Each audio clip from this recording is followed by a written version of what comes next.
uma entrevista da equipe inclusiva. Essa entrevista agora não vai ser apenas da equipe inclusiva, também vai ser um trabalho que está sendo voltado para o trabalho da universidade. E nesse momento a gente vai estar falando sobre as cotas raciais, né, que é um tema que a gente já está trabalhando há bastante tempo. E hoje, para falar sobre essas cotas, né, a gente trouxe alguém que é muito influente, que é a Ledeci, que é uma figura muito importante para nós, né, nessa luta pela formulação das cotas nas universidades públicas. E eu vou pedir que a Ledeci se apresente, né, eu já quero agradecer ela por ter aceitado o nosso convite. E eu vou pedir que a Ledeci se apresente, fale um pouco sobre a formação dela, né, e falar um pouco de todo esse processo dessa luta que ela teve, né, para a formulação das cotas raciais aqui no Rio Grande, não só na Universidade Federal de Pelotas, mas também no Rio Grande do Sul. A gente sabe da importância que ela teve nesse papel. Obrigada Lorena, boa tarde, boa noite, bom dia, né, para quem estiver nos assistindo no horário que estiver. Eu sou Ledeci Lessa Coutinho, eu sou licenciada egressa da nossa Universidade Federal de Pelotas, licenciada em História e mestre em Educação também pela Universidade Federal de Pelotas. Num tempo em que não existia uma política de cotas, não existiam cotas na universidade. Eu entrei na universidade pela ampla concorrência e posso dizer com muita tranquilidade, porque os cabelos, né, eles denotam que já faz algum tempo que eu ingressei nessa universidade. E desde o início, então, a gente vai lutando, né, há muitos anos pelas... Né, eu não posso deixar de dizer, eu sou uma militante, uma ativista do movimento negro há umas quase 3 décadas, quase 30, quase 40 anos. Então, a luta pela dignidade, pelo reconhecimento, pela reconstrução e reescrita da história dos negros no Brasil e no Rio Grande do Sul não é novidade para mim, eu tenho uma militância de muitos anos, né? E aí a gente então, comecei a minha militância lá em 1988, a maioria de vocês não eram nem poeira, eram poeiras no universo, e nós já estávamos então nessa luta por reconhecimento e respeito, principalmente, à nossa trajetória e à nossa história enquanto descendentes de povos escravizados. Então a gente começa, eu já atuei em várias áreas, né, na luta da militância negra, já atuei na luta, eu já fui pesquisadora em comunidades quilombolas, e aí eu fiquei feliz de saber que Lorena é descendente de uma comunidade quilombola. Então eu sou quilombola daqui do interior do estado do Rio Grande do Sul, de Canguçu, sou uma quilombola que não está no quilombo, mas a quilombola, a gente está pelo mundo, né? Quilombola uma vez, tu vai ser quilombola sempre, né? E é uma luta extremamente importante. Então, eu já tive vários trabalhos nesse sentido, né? Comecei a militância atuando na Igreja Católica, eu era do grupo de jovens, e aí a primeira coisa que desata em mim essa coisa do pertencimento negro foi a campanha da fraternidade de 1988. E que o tema da campanha da fraternidade era ouvir o clamor deste povo. E tinha um cartaz colorido com uma boca, como se essa boca estivesse dando um grito. E eu comecei dali diante a buscar em diversas... fui estudando, fui pesquisando, pesquisadora durante muitos anos, né, nessa temática, mas nunca deixei de fazer a militância ativa. O que é a militância ativa? Um pouco aquilo que o Antônio Gramsci, né, o intelectual orgânico, aquele que faz a leitura, que faz a interpretação do conteúdo, mas que também vai para a atividade prática. Então, eu passei uma vida, posso dizer tranquilamente, que eu passei uma vida lutando pela história, pela reescrita, pela memória, pela preservação de memória da história do povo negro. Passei anos, então começo pelo grupo de jovens da Igreja Católica, a partir da campanha da fraternidade, e faço então a universidade. Quando eu entro na Universidade Federal, nós éramos assim, nem meia dúzia de negros na universidade. Não existia uma política de implementação, né, de política de ação afirmativa, e as cotas são uma política de ação afirmativa, né? Mas ainda assim, nós já, pelo pertencimento e pela militância do movimento negro, pelo ativismo político, nós já começávamos a discutir essas questões por dentro da universidade. Então eu lembro que lá em 90, por aí, 89, 90, logo em seguida, 91, 92, nós construímos na universidade um grupo, que era o coletivo Nós os Negros. E aí eram 5, 6 pessoas. Né? As estudantes, alguns técnicos administrativos que estavam conosco naquele momento. E aí começa então a história e a construção da luta efetiva pela implementação de cotas, de políticas de cotas na universidade.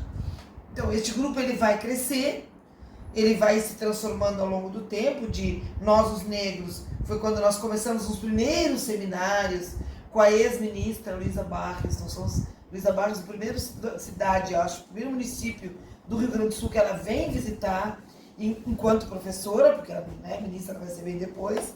Ela veio a Pelotas num seminário que nós organizamos. Né?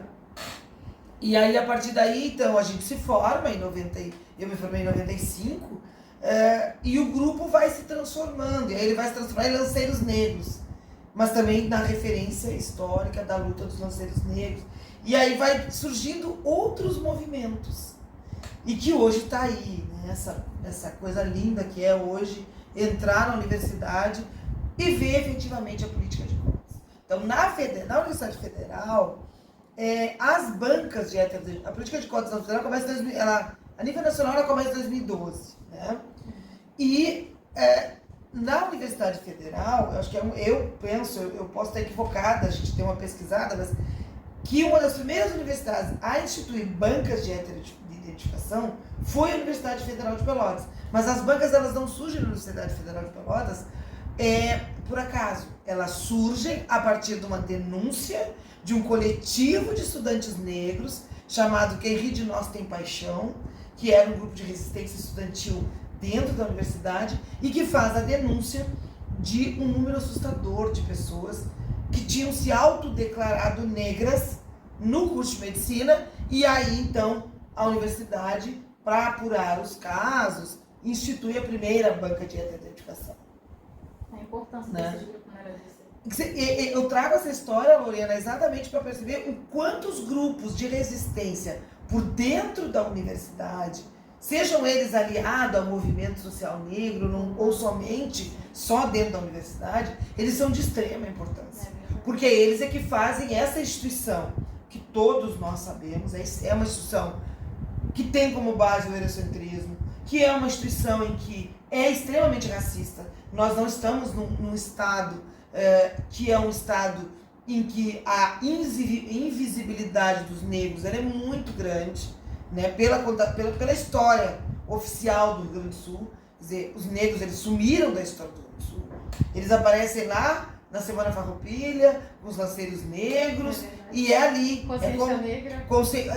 E aí a gente sabe, por exemplo, que o feriado nacional da Consciência Negra, ele nasce no Rio Grande do Sul, com Oliveira Silveira.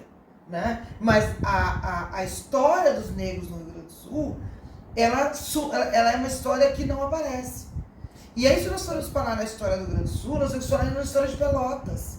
Pelotas só existe em função da mão de obra escravizada por muitos anos nas charqueadas. Então, hoje nós temos uma cidade que os dados dizem, assim, né? Esses dados ainda não estão, nós não temos um banco de dados que conferem, que afirmam, mas é visível a presença negra em Pelotas. Em todo lugar, né? Em todo lugar. Pelotas, tu vai para qualquer bairro, os negros hoje estão no centro da cidade, porque houve um processo de exclusão e de expulsão dessas pessoas do centro da cidade. Mas tu vai para os bairros da cidade e a grande maioria das pessoas são pessoas negras, né? Em função da presença das charqueadas aqui. Você tem dados que dizem que para cada um português que tivesse aqui em Pelotas do Pedro Charqueadas, existiam 4 negros. Então vocês imaginam a quantidade de negros que trabalharam para erguer a princesa dos Tapes, né? A princesa do Sul, a princesa, né, de Pelotas, que é a cidade de Pelotas, né? Bom, e aí eu tô trazendo isso para dizer, os grupos, eles são extremamente importantes. Então, eu quero primeiro parabenizar vocês por essa mudança, porque a gente sabe que não é muito fácil, né? Ter as cotas na universidade não significa que vai fazer diferença nos currículos escolares, né? Os currículos dos cursos da universidade. Mas quando vocês, estudantes dos cursos, começam a perceber isso, começam a fazer um movimento de resistência, isso já faz com que os cursos tenham que se adequar. Os professores vão ter que começar a estudar, porque antes não fazia diferença tu não saber, hoje não dá mais, né? Bom, como é que eu entro então, né? Além de ser, eu costumo dizer nas minhas falas, como eu já estou me colocando na condição de griot, né? Que é aquele que fica lembrando a memória, lembrando a história, eu sempre digo nas minhas falas o seguinte: eu sou mãe das cotas.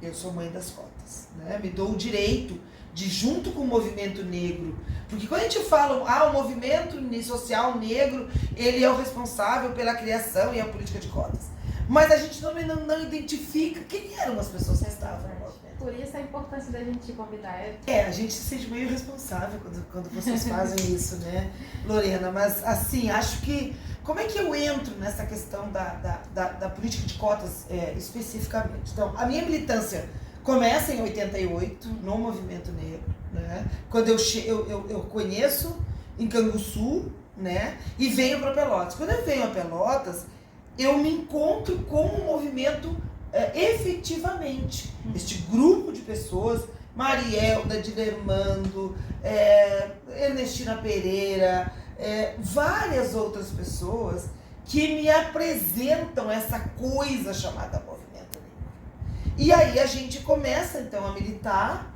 e começa a se dar conta que, bom, não basta só ficar estudando, não basta só escrever os artigos, escrever as teses, é preciso concretizar políticas. Mas isso não é uma coisa da minha cabeça, isso é da história do movimento negro, né?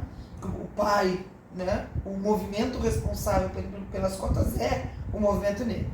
E aí e aí a gente vai, e é isso que eu queria trazer. Assim.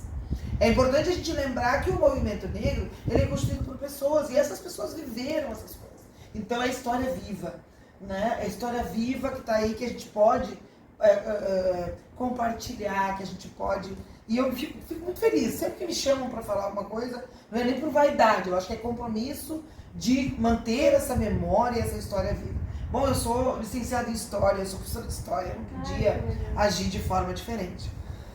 E a política de cotas, ela tem um movimento muito grande a nível nacional e a nível no Brasil, assim, né? O movimento negro no Brasil, ele tem uma potência, né, muito grande. E aí, em 2002, porque todo mundo, o Brasil se construiu em cima da política, em cima da escravização, tá? Mas nunca se pensou de que, bom, tiveram países que se construíram, enriqueceram, se desenvolveram a partir do tráfico de pessoas humanas, né? E em 2000, um grupo de pessoas do movimento negro, muitas mulheres, Celi Carneiro, Regina Nogueira, várias pessoas a nível... As mulheres sempre infiltradas. Né? As mulheres sempre na liderança disso, acho que isso é importante também dizer. Sim. As mulheres negras muito presentes nesse momento. Acontece um encontro em Durban, em África, no continente africano, e vai uma delegação do Brasil. Lá se constitui um documento, né? Assina-se um documento onde o Brasil é signatário e todos os outros países, não só o Brasil, que se desenvolveram a partir do processo de escravidão. E esse documento, esses países, eles assumem então o crime de tráfico humano e de escravidão como um crime de lesa humanidade. O que é isso? É um crime irreparável. Não tem como reparar. Não tem como apagar este crime.